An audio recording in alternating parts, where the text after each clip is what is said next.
Good day, Rotary Club in Nassau. I want to welcome one and all to this fourth weekly Rotary Fellowship for the Rotary calendar year 2021-2022. I trust all of you all in good health. You're as eager as I am. Looking forward to an informative presentation from our guest speaker today, Mrs. Arlene Nash-Ferguson. I might add one of my former teachers at the government high school back in the 70s. I'd like to turn it over now to Rotarian Christopher, our MC for today. Good afternoon, everyone. Pleasure to be here and good to see all of you. I will begin this. I am a singer, I'm a preacher. So if I'm not singing, I'm preaching. This is not the preaching environment. It's not the singing environment. So I'm going to quote a verse or two of one of my favorite anthems. It's written by a Bahamian. Most of you may be familiar with it. It says, lift every voice and sing, till earth and heaven ring, ring with the harmonies of liberty. Let our rejoicing rise, high as the listening sky. Let it resound, loud as the rolling sea. Sing a song full of the faith that the dark past has taught us. Sing a song full of the hope that the present has brought us. Facing the rising sun of our new day begun, let us march on till victory is won. A pleasant good evening to all, good afternoon to all.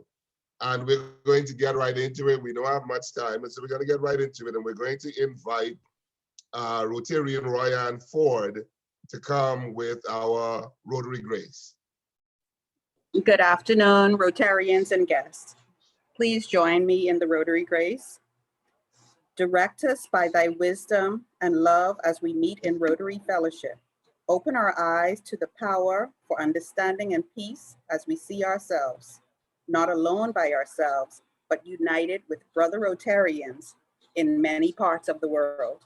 We pray that this great global effort for goodwill toward mankind will encourage us to go forward in good works to thy honor and to the benefit of those in need. Amen. Amen. Thank you, Rotarian Ford. And it's always, whether it is deeply spiritual or socially responsive, it is always good to begin with prayer to some degree as we acknowledge what we're doing to those who we are doing it for and working with. We will invite, I'd invite now, Rotarian Jonathan Thornbury with our royal toast to the Queen and the Commonwealth of the Bahamas. Good afternoon, Rotarians. Please join me and raise your glasses for our royal toast to the Queen and the Commonwealth of the Bahamas. The Union Commonwealth of the Bahamas. Well, for those who are visiting, well, just returning back after some hiatus, we're going to ask, how about welcome at the moment, and we're going to ask our Sergeant at Arms, Brother Wayne Miller, is going to come with the introduction of visiting Rotarians, greetings from visiting Rotarians, and introduction of non-Rotarian guests, and apologies. Thanks so much, Rotarian Reverend Dr. Christopher Roberts. Well, it's a pleasure to share the platform with you. And we are so delighted to have you emceeing us and chatting away this afternoon. Fellow Rotarians, we are happy to be a part of yet another dynamic Rotarian meeting, Rotary meeting, and we pray that this one will be just as exciting as all of the others in the past. And so we want to just welcome all of you all. We want to welcome all of you here. We realize that you could have been many other places. And because of Zoom now, you could be Zooming any other place around the world. But we give thanks for you and we acknowledge it. And so on behalf of our President Mike, we want to say thank you so much for dedicating this time to us today. Now we're going to get started, and before we get started, I like to believe I'm some comedian. I like to tell you a joke or two. I ain't be good as my fellow Rotarian, but I'll try, get to say one or two. I heard a story about a guy, he was telling his friend, that he was at home, washing his vehicle. His neighbor came outside and she asked him to assist her with doing something inside the house. So he went in the house and he did a wonderful job, a fantastic job he did in the house there. And when he was completed, the lady said to him, "I could marry you, you know." He said to his friend, that got him thinking. He couldn't believe it. You do something nice for someone, and the next thing, they threaten to ruin your life in return. So here it is, ladies and gentlemen. I trust and hope that put a smile on your face. But anyway, we're not going to ruin anyone today. We're not going to ruin anyone's life today as they come and help us navigate our way through. So moving right along, we're going to have now the introduction of visiting Rotarians. Do we have any visiting Rotarians in the house today?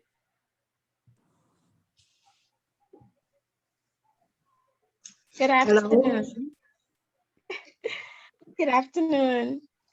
Actually, I guess I can consider myself a visiting guest, but this is my third visit. And according to you, Rotarian Wayne, what happens after 3 visits? We own you. There you go. Very good. There you go. We're glad that you're having fun, man. You're having fun and you're finding these meetings to be very, very valuable and beneficial. And so we want to thank you again. And of course, we got to make sure that you sign up and you do the right thing, okay? Because I'm quite sure the secretary and our treasurer, they are both making notes of that. And our president, of course. Okay. Okay. Any other visiting Rotarians? Good afternoon, Cat Island in the house, Rotarian Nicolina Penn. Good afternoon to everyone. Good afternoon, And it's Rotarian good to Penn. be here. Thank you so much. And we always pleasure. It's always a pleasure for us to have you join us. We recognize that you've joined us for several meetings. And Yes, so sir. we're happy that we can be a blessing to you and the people there in Cat Island. How's the weather down there in Cat Island? It's overcast and a bit rainy. Oh, okay. So we can send you some of this sun in Nassau. That Nassau is sunny and hot. Terribly Yeah, hot. it's nice and cool here. Good. Okay. Good. Beautiful. Thank you so much. Thank you much. Good. Any other visiting Rotarians we have in the house? Past President Alicia just connected. I think her mic is connected. Okay. She wants to say greetings. Good afternoon, everyone. Good afternoon. You want to bring some greetings? Past President? Yes, no problem. Greetings from Sunshine City, St. Martin. I'm from the Rotary Club of St. Martin, Sunset. Beautiful. Oh, how's things down there in St. Martin? It is wonderful. The sun is out. It's hot, but it's good. Beach weather? Yeah, for sure. Bikini. Oh yeah. That's good. So we're glad to have you join us today, man. We are so happy to have you, always having you from St. Martin join us. And we trust and hope that this meeting will be valuable. And we have one of our cultural icons to be sharing with us in a minute. So I'm quite sure you get to learn a lot about the Bahamas in a short moment.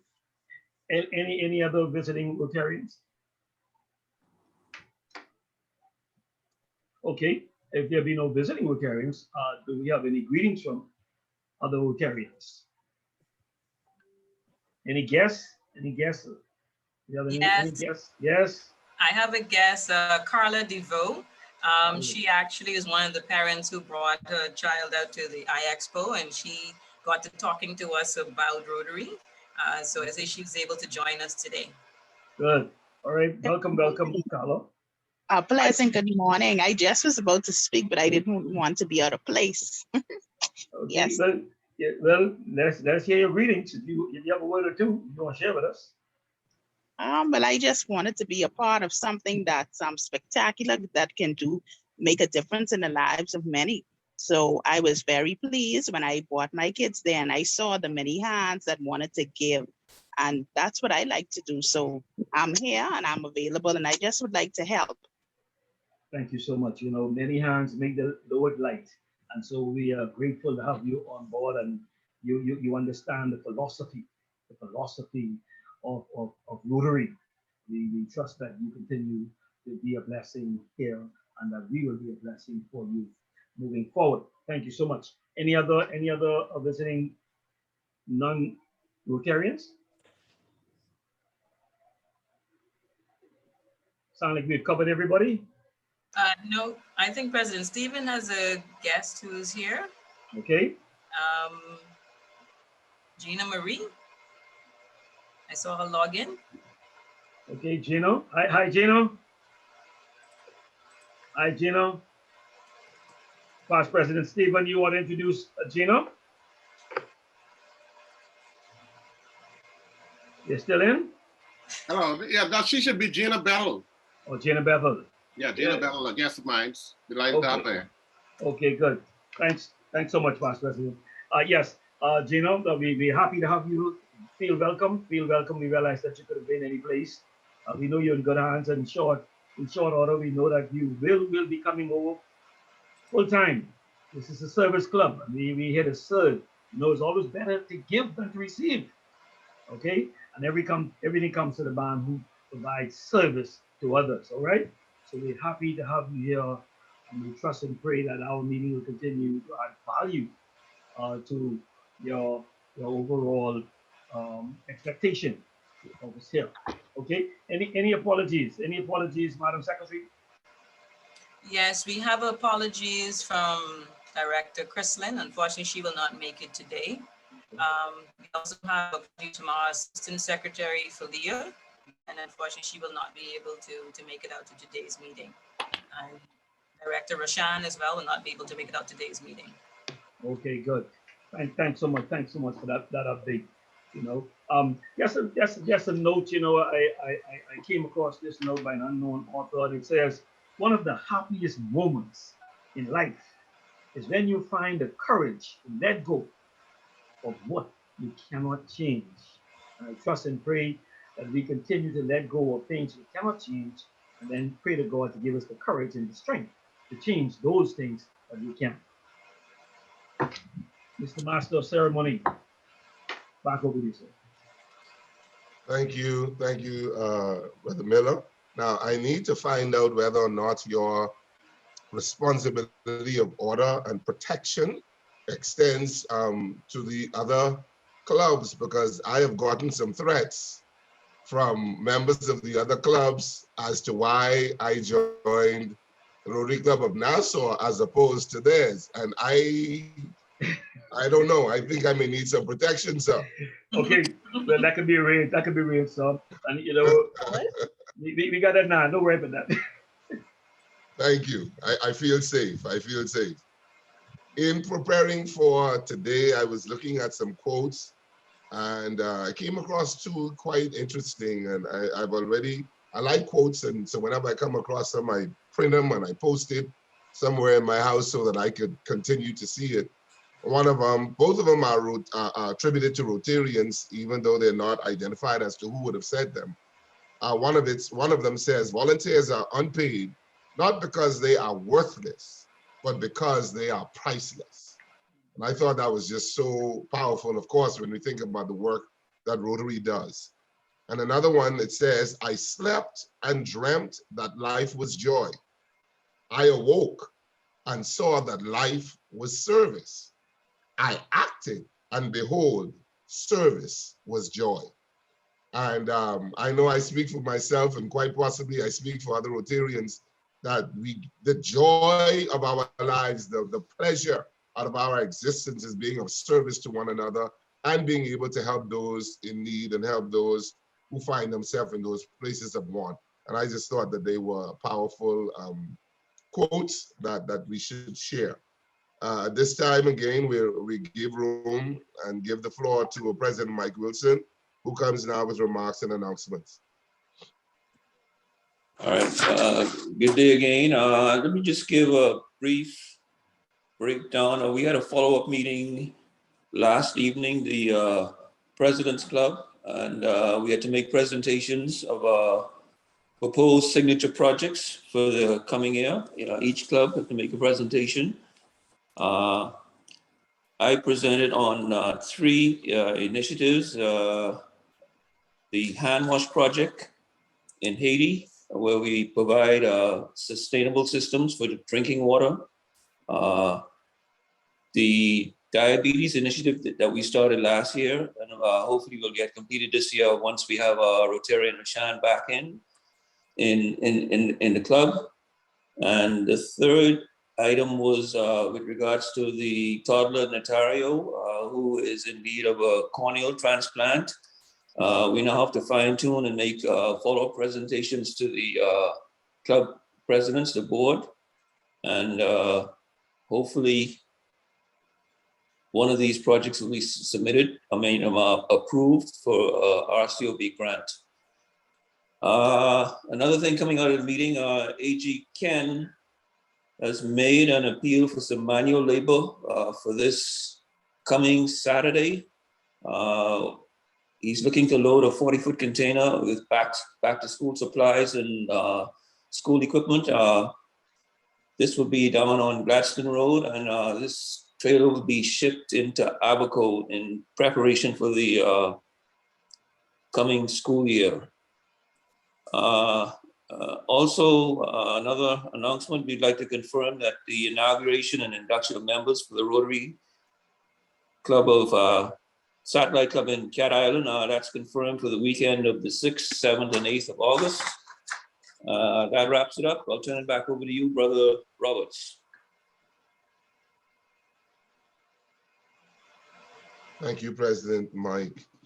The second verse of that song that I quoted as we started says, "Stony the road we trod, bitter the chastening rod, felt in the days when hope unborn had died. Yet with a steady beat have not our weary feet come to the place for which our fathers sighed. We have come over a way that with tears has been watered. We have come treading our path through the blood of the slaughtered, out from the gloomy past, till now we stand at last, where the white gleam of our bright star is cast." And I guess you may be wondering why this song. Well, I'm still celebrating and in the mood of our 48th independence, and it speaks to the journey of us as a people. And that's why I'm thinking to share it with you guys today. So now we invite Secretary Chantel Nesbitt to come with Secretary's report. Following her, Sandra Laverne, Rotarian Sandra Laverne Walker with the Treasurer's report. Hey, good afternoon, fellow Rotarians and guests.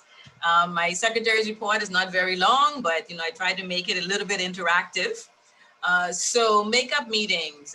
For members who are unable to attend meetings, know that you can do makeup meetings. That could be attending a project, or it can be attending another meeting. You just need to make sure that myself, the secretary, is notified. Notice that the window is either 30 days before or 30 days after.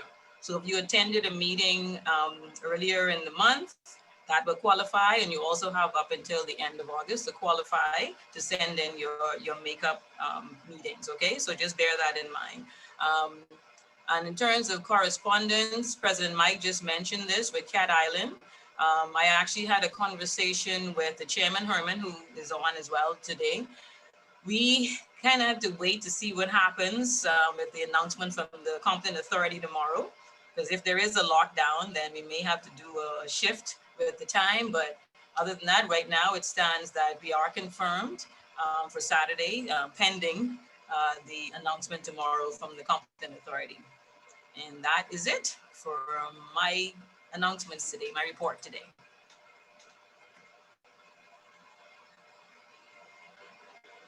Over to you, Sandra. Sandra.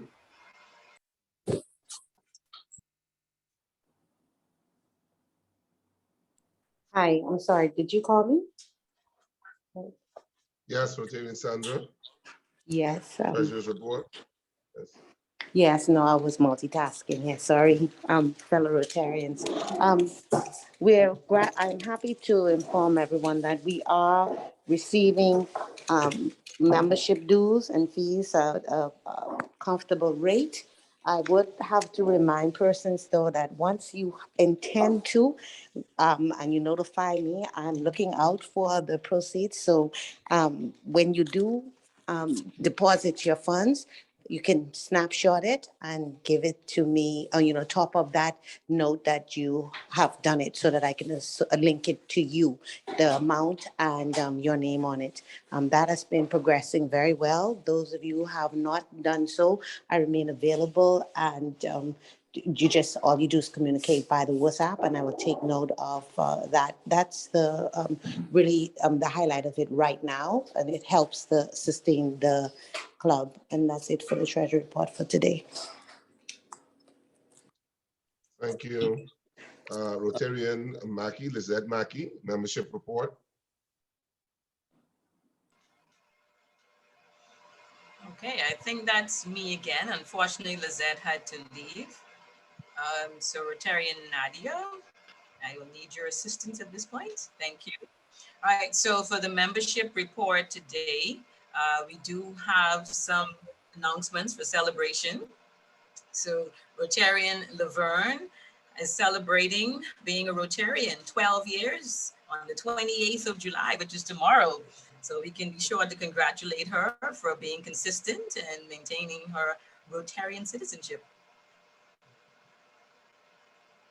And of course, our birthday celebrant today is past President Joan Pinder. Joan is off vacationing and enjoying her birthday, but of course, as a club, we wanted to recognize and help her celebrate her birthday today. So happy birthday to you, Joan.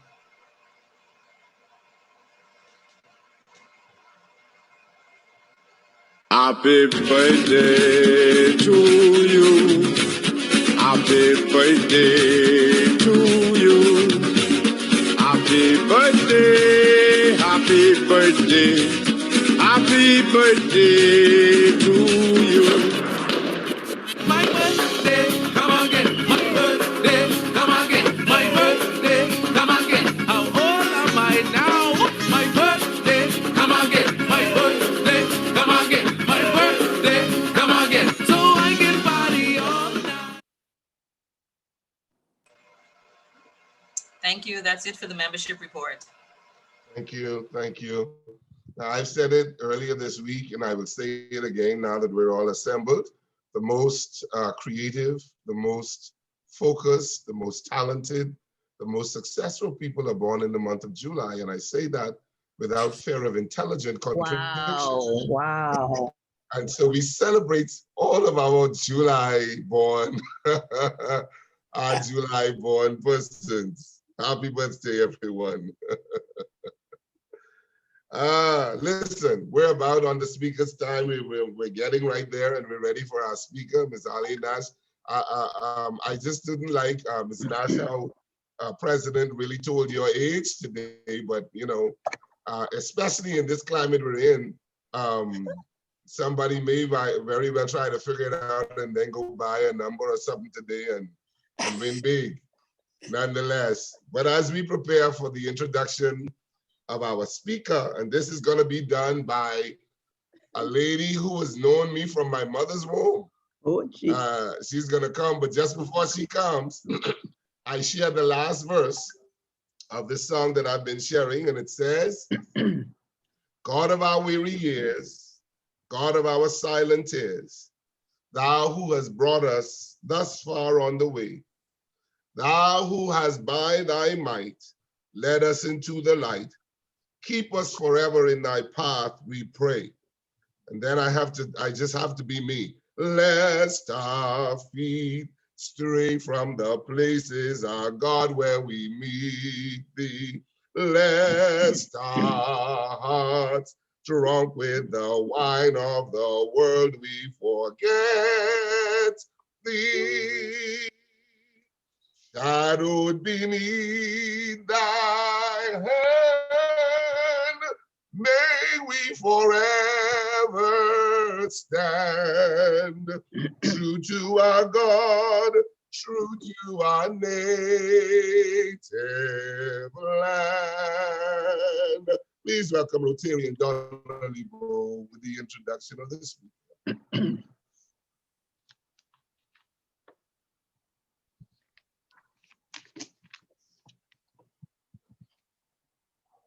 Rotarian Donnelly, are you there?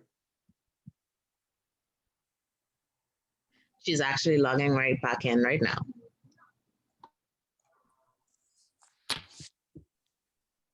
No? Okay.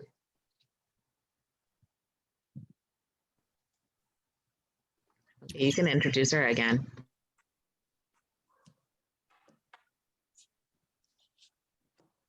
Rotarian Donnelly, whenever you're ready. Okay, good afternoon, ladies, fellow Rotarians, and my teacher, Mrs. Arlene Nash-Ferguson, who I will be doing the introduction. I promise you, teacher, I don't want to get a demerit, so I will try to be very short. Mrs. Arlene Nash-Ferguson was born in Nassau and educated at St. John's College and the government high school. Born into a family of veteran educators, her father, the late H.O. Nash, has a school named in his honor, and that is the H.O. Nash Junior High School. A veteran educator herself, Mrs. Ferguson served in the field of education for 24 years, during which time she served as the principal of St. John's College. And I dare say she also was a teacher at the government high school where she taught myself. Mrs. Ferguson is an avid proponent of Bahamian culture and has participated in the Junkanoo parades from the age of 4. She transitioned through many groups and is currently the founding member, and I dare say one of the founding members, along with her husband, of the, I'm doing this mostly off my head. What's the name of that group? See, I forgot one thing, but anyway, as an entrepreneur, Mrs. Ferguson is the co-founder and present director of Educulture Bahamas Limited, an enterprise that offers support services to schools, cultural and educational consultancies, and houses a Junkanoo museum and resource center. And I'm sure one of our Rotarians is going to love this. It is located in the historian Bain and Grantstown community. In addition to being one of my mentors, this educator, entrepreneur, and cultural icon is the author of 2 books, I Come to Get Me and The Gentle Giant, and that's the story of Andre Rogers. And I dare not say, my teacher, that if I end without this, I will be in trouble from your husband. She is the wife of Silbert Ferguson, and the couple has 2 children and several grandchildren. And so it is my pleasure to present you at this time. I understand you didn't want a long introduction, but that's the best I can do. Thank you so much. And it's now your time. Thank you so much, and good afternoon, everybody. And thank you, Donnelly, for your very kind introduction. I did only submit 4 lines, and so you dropped the boogaloo right on me, but because it's you, no problem whatsoever. But it is truly a pleasure to be here this afternoon, ladies and gentlemen, and I thank you so much for the invitation to share a little bit with you about the culture of the Bahamas. In other words, who he is. I see so many familiar faces. I feel as if I am in a familiar place, and I am grateful to be here. And I would also like to thank you for your service to our country and to our fellow Bahamians. As you were talking about your service, I remembered a Bible verse, and I will only say the first word, and you will know the rest, but I immediately thought inasmuch. And so thank you for everything that you do on behalf of our less fortunate. And we are extremely grateful. We don't say thank you as much as we should, but this afternoon I have the opportunity to express my gratitude to you. And so, having said that, it's my pleasure to share with you for the next few minutes the little that I know about the culture of the Bahamas, who he is. And so let me begin, first of all, by placing us geographically. We are the Commonwealth of the Bahamas. And as you know, as we heard earlier, I too am still in celebratory mood. We became independent on July the 10th, 1973. We are, by many standards, a very young nation. We are also a very blessed and favored nation. We are a nation of 700 islands and keys and 2,400 rocks. And we spread over 100,000 square miles of the most beautiful water in the world. And I say that without fear of contradiction. Even NASA astronaut Scott Kelly described the Bahamas as the most beautiful place from space. And so we are all truly grateful that we have been placed in this part of God's vineyard. And in my small way, I believe that celebrating the uniqueness that he gave to us as a people is a small way of saying thank you for putting us here. Because you see, as small as the Bahamas is, we are very unique in terms of our culture. I always say that we are basically, we like the brown girl in the ring. We are in a ring of super cultural powers, the United States, Jamaica, Cuba, Haiti, and right in the middle is the Bahamas, and he made us different.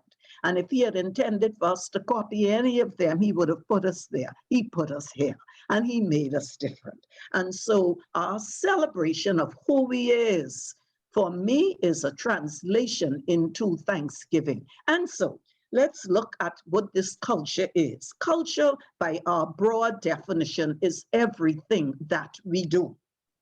And we have adopted some traditions that are not ours initially. So when you carry the children to McDonald's after school in the afternoon to pick up something to eat, that's what we do in New Providence. At least that's a part of our culture, but it is not a unique part of our culture. And I want to focus on those aspects of our culture that are unique to us. And so over the centuries, our culture really is a result of the customs and traditions of the people who came to live here, who not only had to interact with each other, but they also had to adjust to an archipelagic way of life. And so they bring their customs and traditions. They have to learn to live together. They have to learn to live here. And so when all of that happens, the young people today would say, we mix right up like cow salad. My grandmother used to say, when the perpendicular hit the contuberance, don't ask me what that means. That means big breakdown. And so the culture of the Bahamas, in my mind, is exactly like that. Now, the two groups of people that came to live in the Bahamas that have had the greatest impact on the way we do things today, our way of life, came firstly from the continent of Europe, with specific reference to Great Britain, and secondly, from the continent of Africa, with specific reference to West Africa. The British were the colonizers. They claimed the Bahamas in 1629. The Union Jack did not come down that flagpole until January 9th, 1973. That's how long the British were here. They were in charge. They established the structure of our country. This is how I think of it in my head. They brought their government. Even today, well, the Westminster system of government, our system is based on, all of our laws are based on British common law. The Privy Council is still the final court of appeal. We train our constabulary more on the British pattern as opposed to the American. Our lawyers and judges are still wearing their curls and their black robes. And so there are many hints that tell you that the British were here when you look at our system of government. So they established the government first. They also brought their religion. In the British tradition, there's no separation between church and state the way there is in the United States. And so in the Bahamas, the way that plays out today is in several ways. First of all, when the Cabinet Office sends the list of public holidays for the day, in the Bahamas, you will see that holy days are still holidays. And of course, that's where the word holiday came from. And so if the festival falls in the church on a Sunday like Easter, the next day is the secular holiday. So with Monday, Easter, Monday, Good Friday, Christmas Day, all of that tells you they're public holidays in the British tradition. And if all of that didn't tell you, of course, Boxing Day, the very British Boxing Day, when the servants were given boxed gifts the day after Christmas, because in medieval England, of course, they had to work on Christmas Day. And so all of these traditions today have a British root. And we don't think about this when we think about culture, but this is an important part of our culture as well. And so, excuse me, and the other thing about religion is, without going into the details, in the British tradition, a town cannot be designated a city officially unless it has a cathedral church. And so when Christ Church became a cathedral on November the 4th, I think it was 1861, that's when the town of Nassau became a city. They have the same birthday, which is celebrated every year. So other examples of the British being here, of course, they're going to bring their language. And even though your computer keeps correcting you, you are still your American computer. You are still spelling harbor with a U. You're still spelling neighbor with a U. You're spelling theater, R-E. And so it tells you the British were here. Even in certain pronunciations, you never hear us say the clerk of the House of Assembly. It's the clerk, even though it is spelled C-L-E-R-K. And our national radio station is not ZNS, it is ZNS. And so all of these little things tell you that the British influence still remains in our culture today.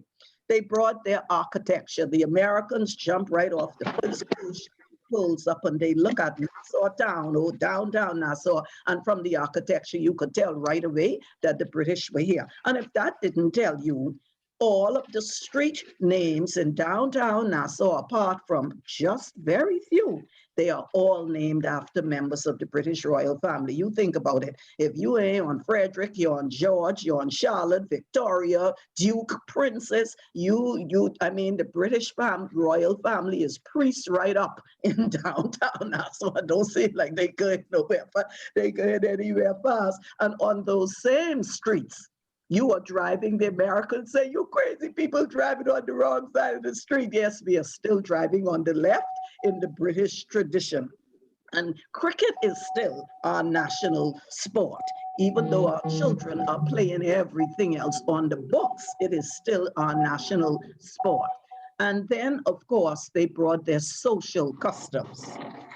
90 degrees in the shade, and no Bahama mama will let the children go to school in the morning without a hot cup of steaming tea. That time you sweating bullets, and mommy saying you gotta have something hot on your chest before you leave here. We love that tea. Now, we may make it out of whatever growing in the backyard, but we love that tea. Plaiting the maypole is a British tradition. We don't have no cultural festival without plaiting that maypole. We believe it belonged to us. Traditions like hot cross buns on Good Friday, 1 a penny, 2 a penny, a British tradition. We are still in some areas burning our guys on November the 5th, on Guy Fawkes Night. And so the British brought their traditions as well. And so, you know, when you think broadly, and I'm really speeding through this because I just want to hit the high points, and then if you have any questions. And so the British were here, and they left what I call their calling cards. And a lot of what we do today still has to do with the fact that we were a British colony for over 300 years. The Africans came under very different circumstances. The only group of people in our history who were brought here by force against their will. They did not have a choice. They suffered. Columbus comes over here, finds out how rich our part of the world is, goes back to Europe, spreads the news, all the European countries come out and start to grab parts. They need a cheap, large labor force. They look to Africa for many reasons. Africa was close. The Africans were skilled in animal husbandry, in, excuse me, in farming. They were skilled in metalwork. Oh, those beautiful masks. And so for many reasons, they chose Africa. And we don't have time to go into the gory details, but the Africans were captured in many cases. In some cases, they were sold. They were herded together in a group called a coffle, brought out to the coast, thrown into a dungeon, and when the ship arrived, they were put on it.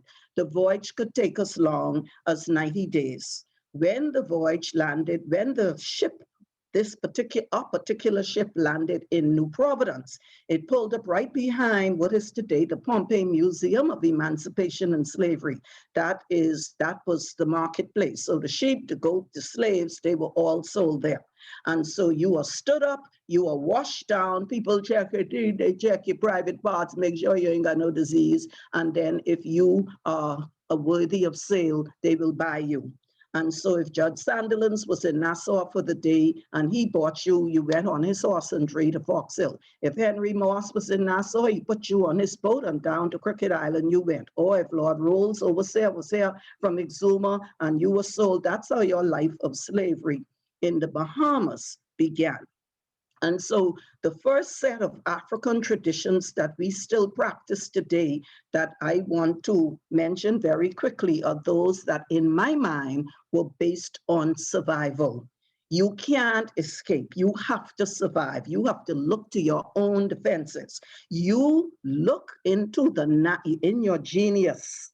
You look into the natural flora that grows here, and you create an entire pharmacology based on what we call the bush medicine, showing the genius of our ancestors. And I know half of y'all could go in the bush and find something to cure something. Y'all could cure everything. I don't care what it is. And my mother used to say, what don't kill will cure, what the bush remedies can't cure, the home remedies certainly will. And when we had a cold, when we were growing up, my Lord, that woman made me drink lard. Y'all too young to know what lard is. Lard, sour, and salt. Look here, you got better in self-defense. And so the home remedies, when the child got asthma, you're taking the child outside and you spike in the tree. And so a beautiful, rich tradition that survives to this day.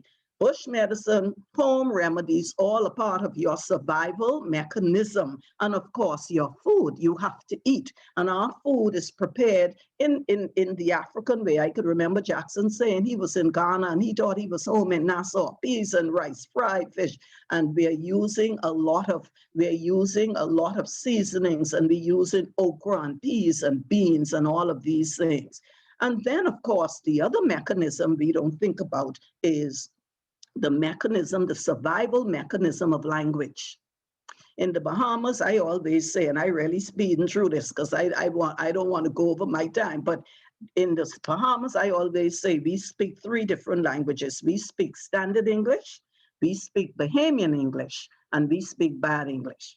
And I don't want nobody confusing Bahamian English with Bad English. Bad English is what you hear on TV and radio when they think they speak in Standard English and they chopping it right up. Bahamian English is something very different. The Africans had to be able to communicate with their European masters, and they did a beautiful thing. They learned the English words, but they kept their African grammar. I'm not a linguist. That's how it comes to me. And so because we're using English words differently, it sounds like bad English, but it is a language with a structure very consistent in the way we speak. In many African languages, I'll give you this one example. In many African languages, they don't add anything onto the end. So I'm setting up for an event and I'll holler out, hey, bring 5 more chair in here. And I won't add the English S onto the word chair to pluralize it, because the 5 already told you is more than one. That's redundant for me. I don't need the English S. And we do the same thing with our verbs. Child, I baked that cake yesterday, not I baked. The yesterday tells you it's in the past. And so language is a presentation all by itself. And all I would say at this point, be proud of your language. I tell my visitors, I'm not, it's beyond me to say hi guys to anybody. I hate it with a passion. When people come to my Junkanoo Museum, I say, now you in the Bahamas, you come for a true Bahamian experience. Answer me. This is how we greet each other. Repeat it. Hey man, what you saying? And they love that. And so this is all a part of who he is. And I don't want anybody changing their accent to try to fit in with anybody, because there's only 300,000 of us speaking in this beautiful way. So I'll leave that right there and move right on. So those were the survival techniques. Now it's time to renew the spirit. My Lord, you had a traumatic experience. They yuck you up from your homeland, put you on a filthy ship. You, as beautiful as the Bahamas is, you didn't plan to be here. This is absolutely horrendous. The first thing you do in renewing the spirit is you create a family from the people who are around you. If I ask any one of y'all to name me 4 people that you call uncle or auntie or cousin who is no blood relation, you could do that without thinking twice, because we created families from people around us, and it is such a beautiful Bahamian tradition. We are going to keep it up, and we that is how we renew the spirit. And when you go into the African communities, the heritage communities, I didn't say ghetto, and I did not say inner city. I said heritage community. You will very seldom see in Baintown, Grantstown, Delancey Town, where I'm from, you will very seldom see one house in one yard. It's the African compound. The family lives in the same enclosure. The children grow up in Grantstown. They either add a room onto the back of the house or they put another house in the same yard. That tradition is alive and well today. They brought all of their traditions, hundreds of Bahamian proverbs that helped us to be the people that we are. Dog bring bone, mommy say dog carry bone. In other words, stop your gossiping. And so we have become strong, wise people from the wisdom of the ages. The folklore, the funeral passing. So you close the door and the window. You don't want the spirit to get in your house. Even the barroom used to close their doors. And so all of these folklore, the baby making noise in the night, you trying to get to sleep, you jump up and put the black ribbon around the baby's wrist so the baby could settle down and go to sleep. All of that is a part of our folklore. Our funerals, loud and boisterous, from the time the person dies until we put the person in the grave. Funerals in the African tradition. In the days when Black Bahamians were not permitted to transact business at the bank, what you do? You resort to the West African isusu. It's a system of sharing and saving. And that is how plenty of us get off to school. That's how mama could afford the new fridge. And so it goes on. You ain't got nothing nowhere for the children to sleep. So you look out into the bush, the palm branches by the millions, and you use your weaving skills, and you make your fanner for the corn, and you make the mat for the children to sleep on. And our straw work is so beautiful, and with its African tradition. And then now, I'm wrapping up right now, we come to music and dance. There's nothing to heal the soul like music and dance. I am told by the musicians that the umbrella term for Bahamian music is gumbe, from the West African djembe. In the Bantu language, it means rhythm. And under there are 2 genres of music. The first is rake and scrape. Let's make it simple. Your master is having a ball, literally. You peeping through the window from outside, the men and women are resplendent in their clothes, the little orchestra in the corner. You like music and dance too, but you don't have any musical instruments. When you turn away from the window to go back in the yard, what you got? You grab your saw. You only got your wood tools. You grab your saw and a nail, and you start to scrape. And by the time as you are finished, you have created an orchestra out of work tools. The genius of our people, we call it rake and scrape. And then your master says to you, there's a festival in my church. Remember, no separation. It's called Christmas. So important to me that by law, you are allowed, not 1, not 2, 3 days holiday at Christmas time. We have no African voice that tells the story. We can only intuit what we believe their reaction was. And I think they said, these people got us for animals, but when we were back home in the mother country, we celebrated every rite of passage in the human experience. When the baby was born, when we gave the baby its name, when somebody died. We can't be animals because animals don't have festivals. So let's use our 3 days to remind, if only ourselves, that we are members of the human family, and we will do it by recreating our festivals from home. And just in case anybody tries to stop us, we'll wait until the night. And off we go. And we discover that all of our West, not all, many of our West African festivals share 4 things in common. Goat skin drum, some kind of bell or rattle or shaker. You always decorate yourself for the festival, and when you cover your face, it symbolizes the presence of the ancestors. And so in these isolated islands, 300 years ago, what is your decoration? Leaves and feathers, shells, seaweed, sponge. And I tell the children, we'll never know for sure, but suppose something floated out of the master's window that he had said you were not to have. And you look around, grab it up, and you break off to your hut, and you hide it. And when you get in the bush, you stick it on your clothes as a mark of defiance. What do you think it was? Well, it was simply paper, because by law, slaves were not permitted to learn to read and write. You stick the paper on. And for our music, we know how to make a drum. We had to bring one with us to keep the beat on the boat while we exercise. We know how to make a drum. We need a bell. Well, we're on a farm, and there goes that cow. Yup, that bell from around his neck, and we good to go. And 200 years ago, in the dark, in the night, at Christmas time, Bahamians said, man, we survived. Let's celebrate life. Let's celebrate the strength of the human spirit. And they told their children never to forget. And down through the centuries we came, beating our drums, shaking our bells, sticking paper onto our clothes, until we get to what is today the National Cultural Festival of the Bahamas. This is Junkanoo. I mean no disrespect when I say that we have reduced it to a parade and a competition. It is so much more than that.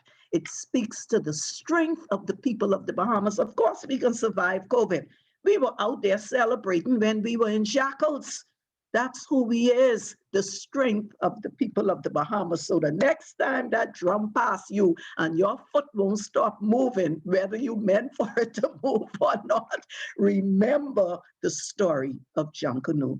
It is one of the clearest examples of our strength as a people, our fortitude, our pride, and our determination to survive. And so on that note, I end as I begin, and I thank you so much for all that you do for the people of the Bahamas. And that's all I gotta say, man. Thanks. Listen. I don't know if in my lifetime I have said wow so many times. I mean, that's literally all I am sitting here and saying, wow, wow, wow. I'm not normally lost for words, but this has been an awesome eye-opener for me. You think you know, but to sit at the feet of somebody like you, Ms. Nash, and hear the story as in-depth, oh, wow. Wow. Thank you, my Facebook friend. Thank you. I appreciate that. Thank you. Thank you for this wealth of knowledge that you have experienced, that you have shared with us, today. And you know, the former Prime Minister I always listen to him, the former Prime Minister Perry Christie, when he speaks at funerals, particularly, he says we've got to write our story. Yeah. Got to write our story. And I was thinking maybe we need to organize something, because you know they say put it in a book and the people ain't gonna read it.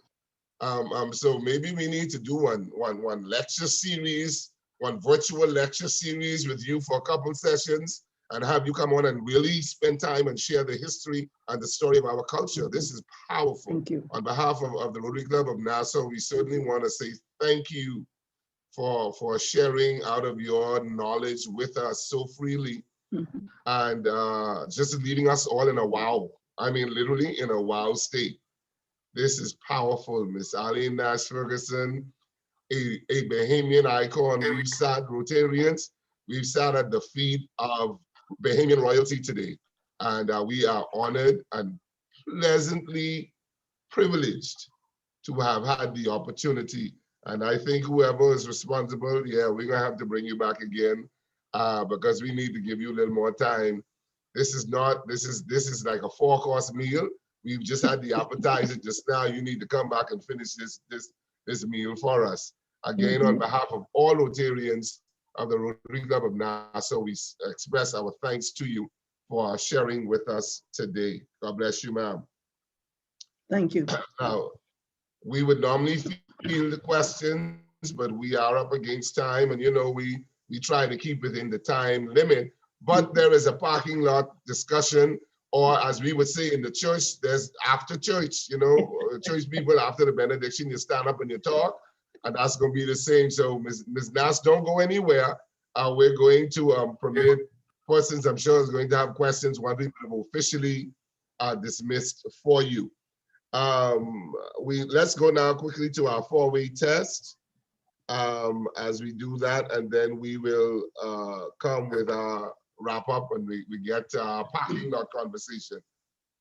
Our 4-way test. Oh, I thought Patricia would have been talking. Hold on for a second. Let me pull it up.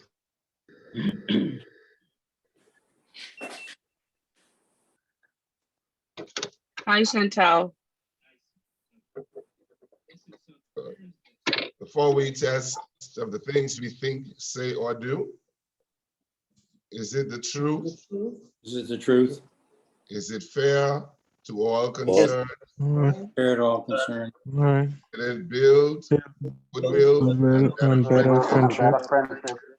Will it be beneficial to all concerned? Wonderful. And will it be fun? Will it be fun? Will it be fun? We invite now Rotarian Christopher Edwards to come with our Rotary toast to Rotary around the world, and then we turn it right back over to President Michael Wilson for the adjournment. All right, good day, all Rotarians. These are a lot of new people. Young, like young, but not. All right, to all Rotarians and guests who are here, along with those Rotarians who are there, let us join Rotarians everywhere in a toast to Rotary around the world. Rotary around the world. Rotary around the world. President Mike. Well, good afternoon, all. We've reached the point of adjournment. I must say, Mrs. Nash gave us a really eye-opening presentation today. I want to thank her myself personally again. And as Brother Roberts has said, we'll have a parking lot session right now for anybody wanting to field some questions to Mrs. Nash-Ferguson. Thanks for attending, and we see you.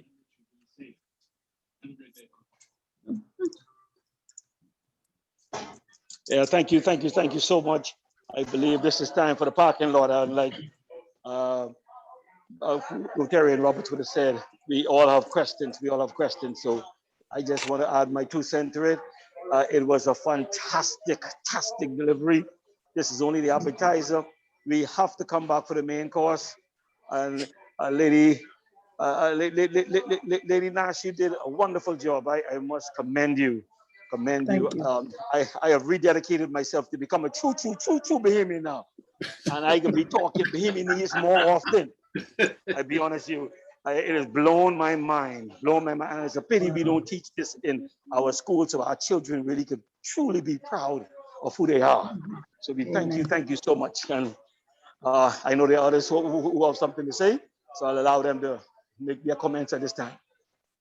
Thank you so much. Your words are much appreciated. Thank you. Thank you.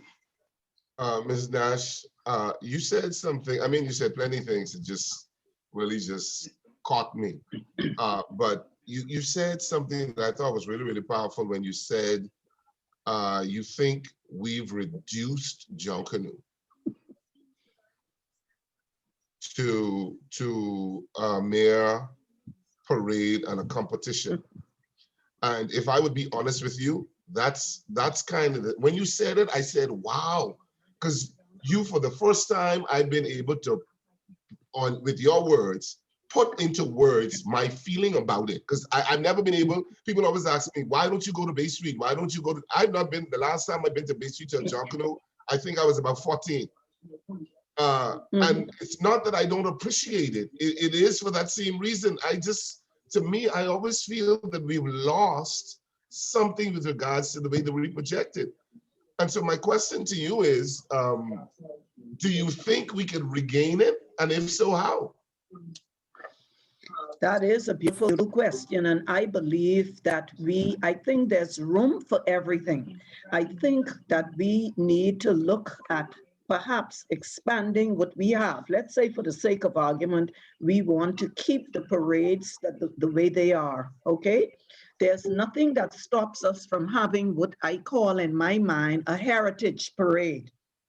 So the heritage parade does not have all the rules and the competition, and we just get out there. In other words, scrap. that scrap is our heritage, and so I think it's possible to celebrate, both roads, both directions that Junkanoo can go in. That's what I would do. Live and let live. Leave the parades the way they are, but let's do some other things that speak to the spirit of Junkanoo.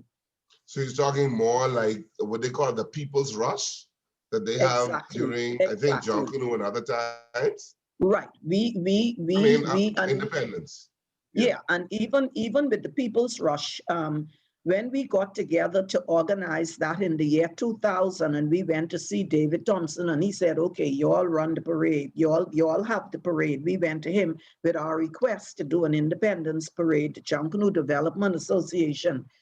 We had one banner made because we were all supposed to be heading down Bay Street with one banner. It was not supposed to be groups per se.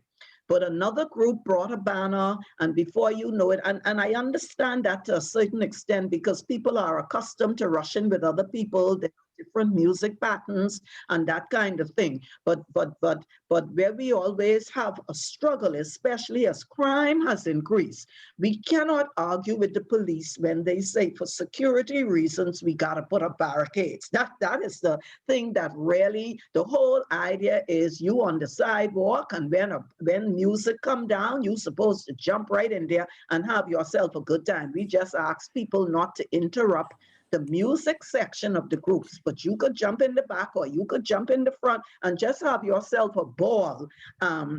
But there have been certain times before last year when we didn't have it. There were certain 1 or 2 years when the police had to put up barricades because what was happening at that time. But the concept is that we just get in the road and have a good time. Yes, that's exactly it.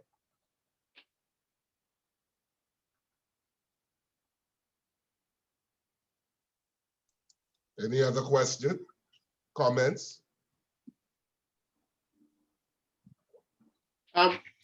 Yeah, I have a question. Really like to say congratulations, Dr. Arlene. It's a pleasure, always a pleasure. had good working relationship, wonderful person. Oh. We can ask for a better person to come in today, you know, outstanding Thank you. individuals. And God's gift to the Bahamas. That's how I can say it, you know. But she's Thank you, sir. really great person. But what I want to find out, there's all this talk of what's going to happen for Christmas, Boxing Day this year. In lieu of what is happening, does the Junkanoo, so to speak, have any backup plan? Is anything would happen? Whether there be anything virtual, whether there be anything in person, or whether it be in a restaurant 5 and 6 in the backyard, I don't know. Anything being considered? Yeah. Give us some hope. Yeah. Oh my goodness. And we live in hope, but no, we haven't. We have to go by the competent authority, and so whatever the rules are at the time. But I will say this: in a normal year, we would have been well on our way with preparation, and so I think it is safe to say that because of the time constraints and because of the fact that many of the major sponsors of the parades are just now catching themselves. Okay. I think for those 2 reasons, even if there is the kind of parade that I was just talking about, where as we would say in Junkanoo, you go with what you got, and you don't have any competition, or maybe it's only music or whatever. And in terms of costume, you just grab that newspaper and let's go. But right now we haven't. I think it's very unlikely that there'll be a parade in the manner to which we have become accustomed. Let's put it that way. Let's hope that we can have some kind of celebration, but it won't be the Junkanoo that we have become accustomed to in recent years. That's my feeling. And you can disappoint. We have a Mr. Larry Davis here in the group. He's a Junkanoo, so you can disappoint him. He's going to be very disappointed. But for education purpose, in the year of a Junkanoo, let's say y'all come up with some wonderful teams every year. Yeah. At what point does that start in that year? As short as you can tell me the process, what you go through with from getting the January. Yes, sir. It's become year-round because you get off Bay Street New Year's Day, you can catch yourself a little while. And by the end of January, they are looking at videotapes to see what they did wrong, why they woulda, shoulda, coulda win, and they are re-evaluating the process. And by February, they have begun to look at potential themes. Okay. There have been years when we have had costume prototypes already built in March. Wow. And so, yeah, I could remember some years. My birthday is in March, with apology to the people who think July is the best month, but anyhow. Well, I'll say June in there. I'll put June in there. I gotta put June in there. I gotta put June in there. Let's keep moving.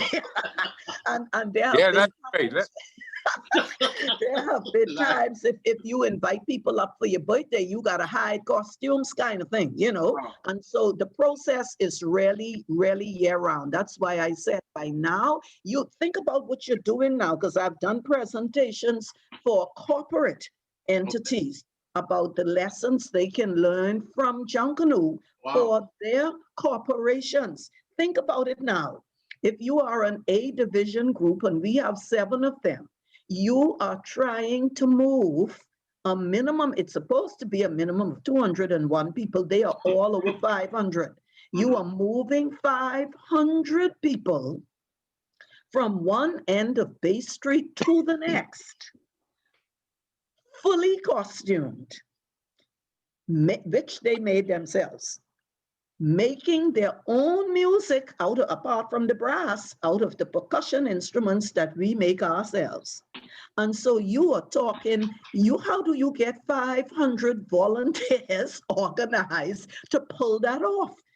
And so we are talking major, we don't need no consultant from abroad to tell us how to manage organization. Go and grandstand. And that's where the genius is in some of the most modest neighborhoods in this country. It's phenomenal what they do every year. Every time I face a challenge that seems insurmountable, Silbert says to me, "What would you do if you had to get to Bay?"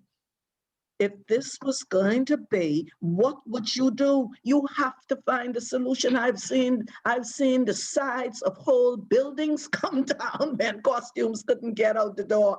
I've seen costumes lifted over people's roof because the shack in the back of the yard, the costumes couldn't get between those little houses in the front. They lift it over. So, you know, the lessons, that's another story for another time. The lessons we can learn from Junkanoo, phenomenal, yeah. Thank you very kindly. Thank you very kindly. Thank you, and I feel the same way about you, if I may say that. Thank you. Thank you.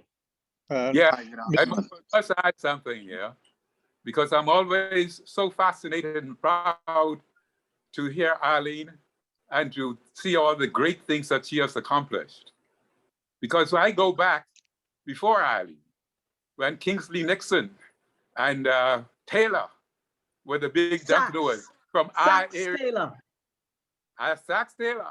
And when I came out from St. Francis, looking at the manger and looked up the street, there was this little girl dressed as I think was the milkmaid, coming all by herself, trying to get a pastry. I turned around, I held her hand for a while and said, look, you have to go this way, you have to go this way. She did right. I took her down Leicester Street, across Grandstand and down to Bay Street and got her in and said, here, you go in this line here. And that was the first time, I think, as she said, she was 4 years old. Yes, I guess I was about 12 or 14. And that is my first memory of her as a Junkanoo, and from the hard Junkanoo area, where we had some of the best Junkanoo fellows coming from our area. Thank you, and I'm proud that you have done so much for Junkanoo and for the Bahamas in terms of our culture. Thank you, Hilltopper. Thank you so much. It was a privilege for us all to grow up in that neighborhood. And it's so good to see you again. Thank you for your beautiful words. I appreciate it. Yeah, child, I was heading to Bay regardless. I see Darren had a question today, Darren. Hi, good afternoon. Yes, sir. Thank you so much for your contribution. Let me ask you what you said just now in terms of being able to take that, you got to get to base spirit in the face of now this pandemic. How do we get what you said just now into some sort of national message or slogan, because it's powerful in terms of people trying to find that or have that dogged determination that in having regard to what we're facing, if we adopt that very seems, I think what you said is now profound in terms of lifting the costumes over the roof and saying we can get this done. Yes, yes. How do we get what you said just now on a national platform? That is a beautiful question. And let me tell you, as I think about that, let me tell you what my response would be. I may not say this the right way. There's an expression, there's a Latin expression, the sine qua non. In other words, the prerequisite is that we must want it. You have to be committed and focused, and you will make it happen. We gotta all be on one page. In our mission statement in the Junkanoo group, 3 words: we will win. Everybody is very clear on what our mission is, and then we figure out who can do what to make that happen. What I see happening in our country today, sadly, and I may be wrong, there is a lot of misinformation. There is a lot of conspiracy theories that are preventing many of us from doing what perhaps needs to be done for us to exit this experience more quickly. And that is what I think the difference is. And I think we're not all on one page. And I think it has to do with I wouldn't just say a lack of knowledge. It has to do with deliberate campaigns to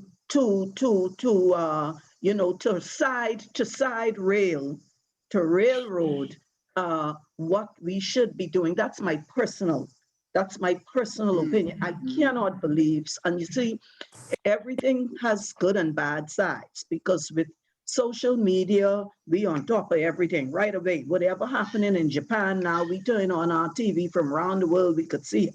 And we, quick as that, you put a message on Facebook, the whole world will have it in a minute, or WhatsApp. But the downside is that the negative messages travel perhaps more quickly. And so we have a situation where we are being advised to be vaccinated. And the stories that I have heard, I can't begin to tell you. A friend of mine called me, not yesterday, called me a few days ago. You hear all them people who dying because they took the vaccine? And after he ran on for about 5 minutes about what was wrong and all this, they trying to poison us, and as the old people would say, the horse dead and the cow fat. And he ran on and on and on. And then I said, well, I've had my 2 shots. I said, and the only person I listening to is my doctor. And I called my doctor and I said to my doctor, am I taking this shot? And he said, that shot could never do you as bad as COVID would do you if you caught it. He said, I just came out of the place. I just had my shot. I'm going home to watch basketball. This was in March. He said, I'm going home to watch basketball. I said, thank you. And I made my appointment that same day. And so the point about it is, I'm not saying whether to take the vaccine or not. But the point I am saying is this is a different situation, because I don't think we are all on the same page. I don't think we all even understand the gravity of the danger. And so that would, for me, would be the difference. In Junkanoo, it's clear, we're going to win. And whatever we got to do to win, our mission is very clear and very simple. No long story. Nothing could contradict that. We just know we're here to win.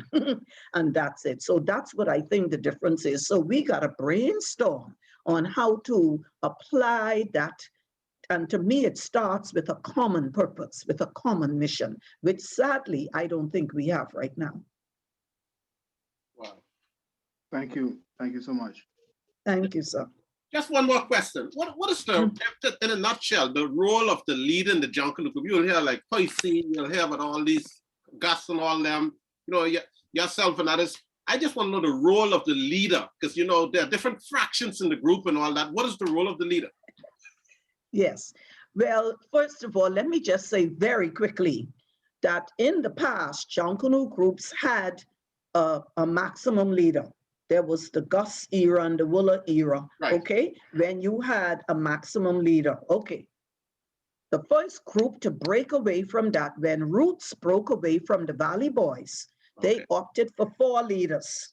Okay, Paul Barabbas, Peter Turnquest, and Les Johnson. They opted for 4 leaders, and the group was run by 4 leaders. Okay, one family came along 2 years later, and we did a completely different thing. One family decided that each section of the group, the choreographed girls, the brass, the bellas, the drummers, would select somebody to represent them on what we call the steering team. The steering team is the leader of one family. Oh. The chairman is really only the chairman of the steering team. Are you with me? So all decisions are made theoretically by the whole group, feeding their information into the steering team, and the chairman's job is to oversee the steering team and make sure it runs properly. So I say that to say that as it began to evolve, you find even traditional groups now, like the Valley Boys and the Saxons, in addition to having a leader, they also have, they don't call it steering team, they call it a management team or management committee or whatever. So in the case of the Saxons, Wooler remains the leader of the group, but Toby Austin is the chairman, right? And so you in some cases the leader is leader in nominate solum, in name only, and the management team is actually running the group. That's how I think it is in most cases now, that it's management by committee. Sorry, one more question. I know you say one more question. Just for you to clarify a point, Mrs. Nash-Ferguson. So, from your record, who is the most winningest group on Bay Street? I would say the Valley Boys. That's supposed to be a joke, eh? The Valley Boys were formed in 1958, and while I may add, Winston Gus Cooper was a student at St. John's College. Wow. Oh yeah, the Valley Boys came right out of St. John's College, and what happened was, I did it on Saturday on Junkanoo 242. I paid a tribute to Michael Eldon. Bishop Michael Eldon was their math teacher at St. John's, and he was also the priest in charge of St. George's in the Valley. And he encouraged those young men. He became their mentor. He became the group's chaplain, and he pushed and encouraged them. And so the Valley Boys began with Gus's friends from St. John's College and his neighbors in the Valley. So I would say the only other group that's been on Bay Street in various incarnations as long as the Valley Boys is the Music Makers. They used to be Pepsi Cola. Right. Wow. Mm-hmm. Mm-hmm. But consistently, I would say the Valley Boys. Thank you. Mr. Nash-Ferguson, could I ask a question? Yes, sir.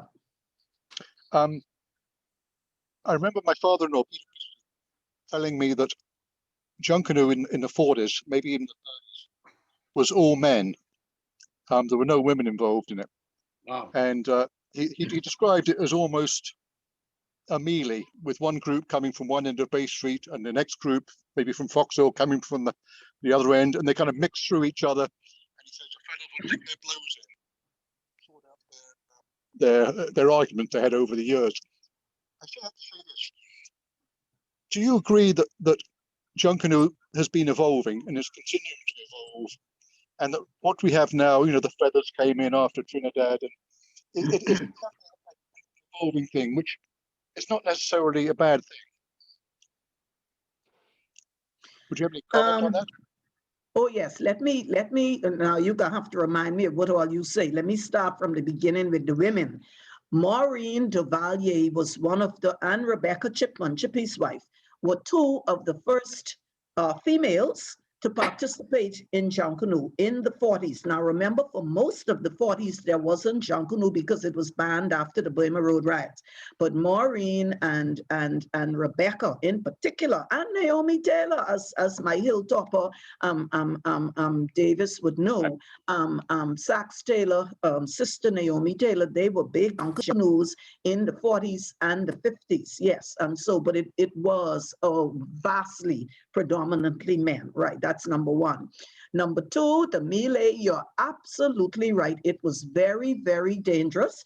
They used to throw those cowbells up in the air, and when they came down, it was almost like the opportunity to get back at any enemy you had.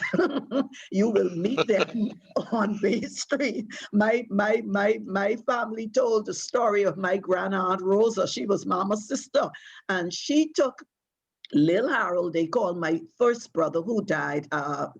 My daddy was Harold, and his first son was Harold Jr.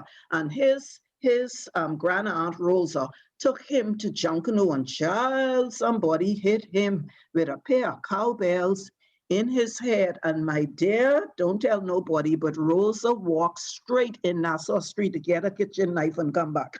And so, oh, they were some difficult times, and you are absolutely right. Now, in terms of the evolution, I don't have a problem with evolution, but I think we have to find the line between, as you realize, I'm a traditionalist, okay? I have a problem when we copy. for copying's sake. I have a problem with that. I don't mind evolving, but when we look on the TV and we see carnival, oh boy, we'll see the amount of feathers in the back of my head. Oh boy, that look good, we can do that. I think we need to just be very clear what it is we want to preserve and what it is we want to evolve. Carnival and Junkanoo, their roots are very, very different. They may seem to be similar on the surface today, but their roots are very different. And so I would say, let's decide what is non-negotiable. Let's decide what we are going to keep as our core. And then, as you say, change is inevitable. If change was not inevitable, we would still be in sponge and newspaper. And so I accept the point that change is inevitable, but let's decide what we want to keep. Fringe is one of the things that makes our festival so unique and different from all the others. The fringe, the music, the interplay of drums and bells. And so let's decide what we want to keep, and then we move on with the rest. That's what I would say. I hope that answers your question. Brilliant. Lovely. Thank you. Thank you. And it was a wonderful presentation. Thank you so much. Thank you. I appreciate that. Thank you. Very nice. I would say. Excellent presentation. That's all I want to say. Thank you so very much. For me, it brings back excellent memories because I was in those groups going back where we used to come from Grand Sound. And the one I remember going to Bay Street with Chippy and the boys and the Grand Sound group. And when we got over the hill and we came down, the fellows from the east were coming the other way. And I got the mark on my hand to this day with the fellow singing the Junkanoo, swinging his cowbell, hit me right across that hand. Who is to my defense? Ed Field's father. He was one of the fellows out front for the Grand Sound fellows. Wow. Get there, hey, this Mr. Davis boy, what you buying to hit him for? Ooh, you need to write your story. They were the days. Yes, they were. They certainly were. Before you go, Arlene, do you ever remember seeing Rotary had any groups on Junkanoo participating? Sorry, I didn't hear that. Do you ever remember seeing Rotary participating? No, not offhand. Okay. I remember. No, I don't think so. Not right offhand. We've had some service groups and whatnot out there, but I don't remember. You all have been out there?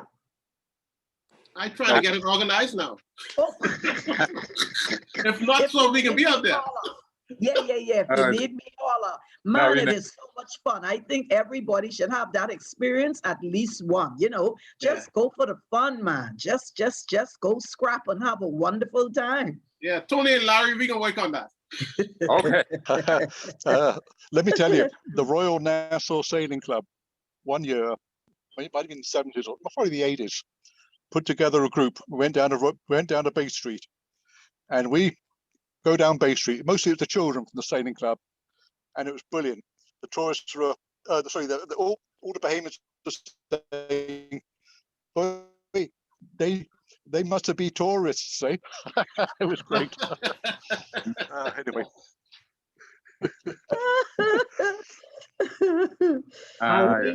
Yeah. This was very good. The only time I ever rushed was with the pigs. Oh, gee. Wendy Rogers Good choice. and we Good rushed choice. the pig. We sat down at the old post office to rest until for about 2-3 hours after that. Fell asleep on the wall of the post office. No more fringe on our costumes, all gone. But that was the best time I've had. Oh my! And in case anybody ever thinks, they taking us light. Power, integrity, guts, and strength. PIGS. That's right. It's good to see you. Thank you for this presentation. Thank you so much. I must say that it was an awesome presentation. I loved it. I love Junkanoo and I love history. Hyman, identify yourself now. Herman Gilbert, all the way from Cat Island, God's good land. Amen. Yeah.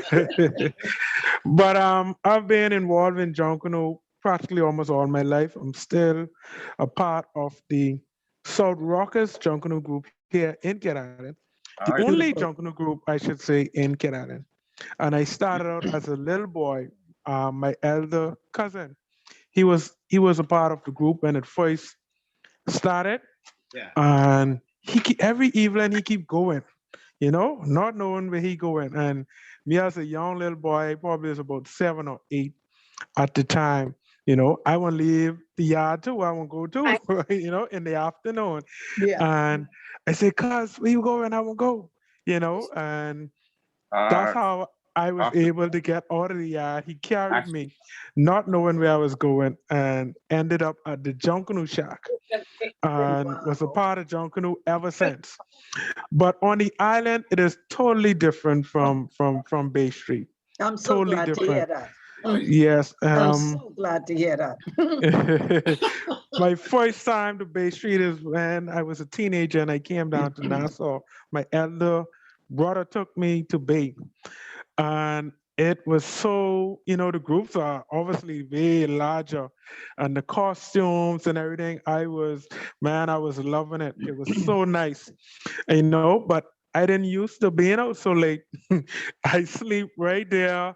There was, there's a library right in the back of the House of Assembly. Yeah. Nassau Public Library. Right there, I slept. And by 4 or 5, my brother woke me up, and then we went home. Hey, Hyman. Yes, sir. Hyman, you was around when we did the independent. But I was working there when we did Independence Junkanoo one time. Yes, sir. Because Arlene, what happened? I brought Chicken Aubrey. He worked with me while I was in Cat Island. So I remember he organized something for Independence. Yeah. I was one of your drummers. All right. I am now I'm now the lead drummer for the group. Oh, that was a good idea. All right. Yeah. When it comes to the family islands, Nicolette Bethel was our guest on Junkanoo 242 Saturday gone, and she said the same thing that I have always said. She describes Nassau Junkanoo as an urban festival. We are using cardboard that is available here. And, everything hinges on what is available here. I have always felt that the family islands don't necessarily need to follow Nassau's pattern when it comes to particularly the costuming. To me, the music is a big thing, and perhaps can be the consistent thread running through. But I have often wondered, why can't, if Exuma, for example, or Cat Island is known for magnificent straw work, why can't you have a straw parade? Why? I just feel that every island needs to develop its own personality and not let Nassau export our version of the festival to you. So, my thing to you would be, go for yourself. But I think this will, because from time to time, we have in this country, even under the Ministry of Youth and Culture, we have cultural leaders. Yeah. I think this got to be the vision we should be trying to accomplish in all, as opposed to trying to duplicate Junkanoo as it is in Nassau. Right. Because that's what I'm saying. And I think that would be a unique thing, visitors and people, oh my goodness, that'd be amazing. Amazing. Can you imagine a straw parade? Oh my goodness. Oh my goodness. Yeah. Yeah, man. Yeah.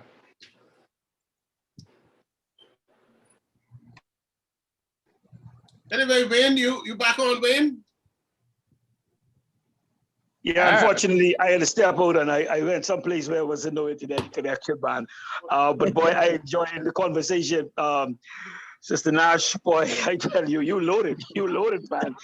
You have me second guessing what I was doing, and now I have to really consider And then when I think about it, I mean, you're right, man. The British came here and the British took our identity. They take our land and they imposed their way of life on us. They imposed their all their philosophy. They imposed their language. They imposed their religion. They imposed everything on us and tell us, look here, you are no more. You will become subjects. And boy, we performed well as subjects, boy. I tell you Yes, that. we did.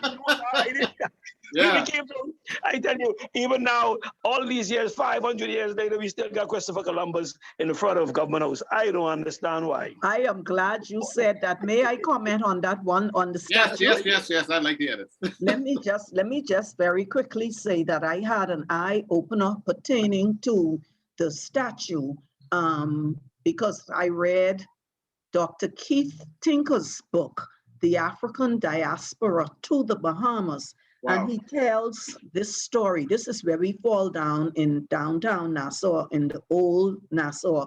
We don't have plaques up. There's very little plaquing for people to know what is going on. Here's the story he told about the Columbus statue. It was the early 1830s, right before emancipation in 1834. The Bahamas had a governor by the name of James Carmichael Smith. Right. Governor Carmichael Smith was an abolitionist. And of course, he incurred the wrath of the white establishment, but he generated the appreciation of the Black population. The Black Bahamians in New Providence, don't ask me how they do it. Well, of course, some were working.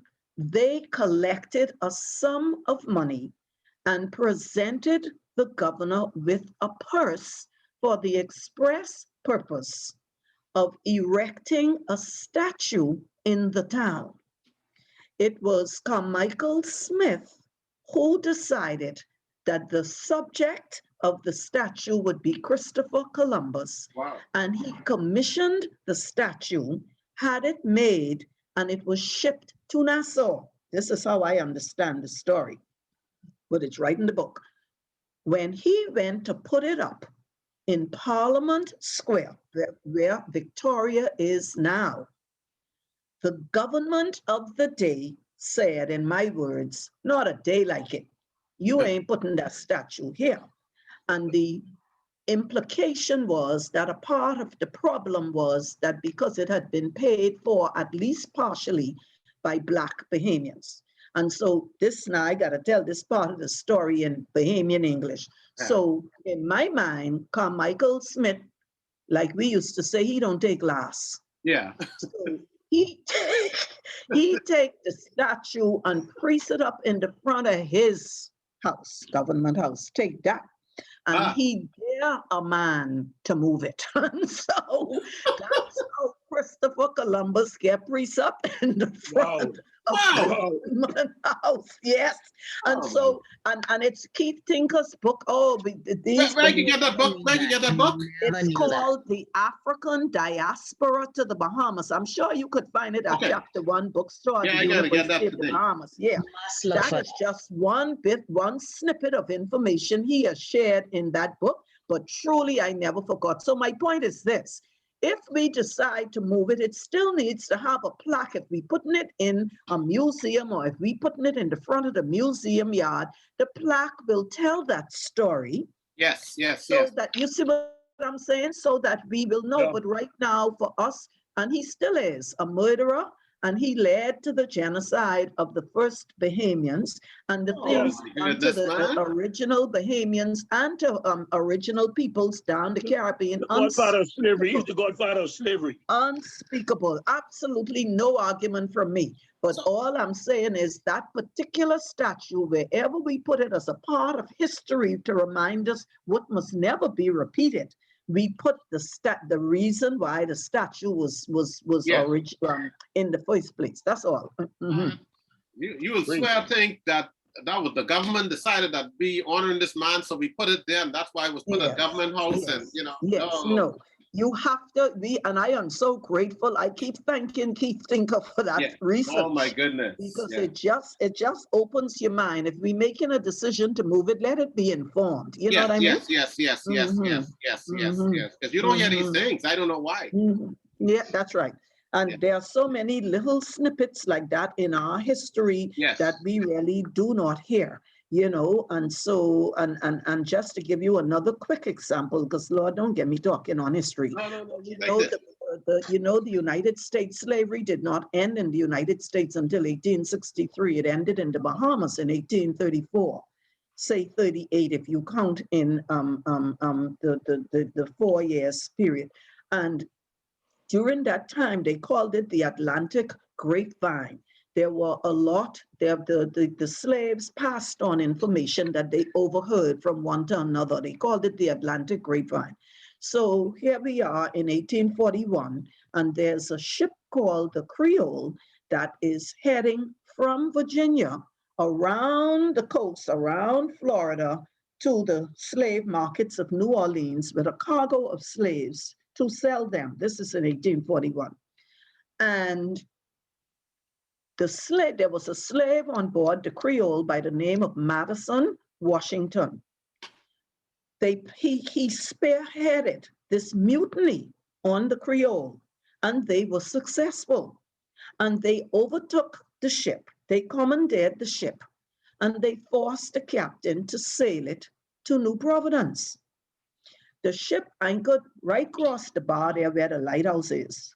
The ship anchored right across there.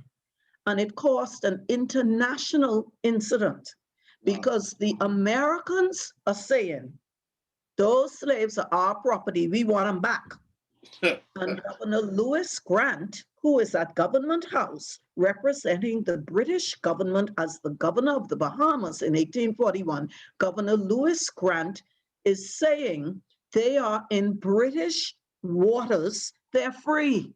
And in the middle of all that wrangling, you know how long them letters had to take to go back and forth. In the middle of all of that wrangling, Black Bahamians jumped in their boats, sailed out to the Creole, and took the slaves off and brought them back to New Providence. They still have descendants in Gambia living there today. Wow. And that is only one example. It happened several times. But like you said, we just never were taught these things to make us proud and to understand the depth of our past experience and what made us the people that we are. Yeah. Yes. Lady Nash, boy, we couldn't thank you enough. Really couldn't thank you enough. Words cannot even put into perspective the wealth of knowledge that you have given us today. And you're talking about senior people, so you can imagine what a blessing you'll be even to the more younger generation. Thank you. You know, and you know, we know this is your baby. You can go on forever for this topic.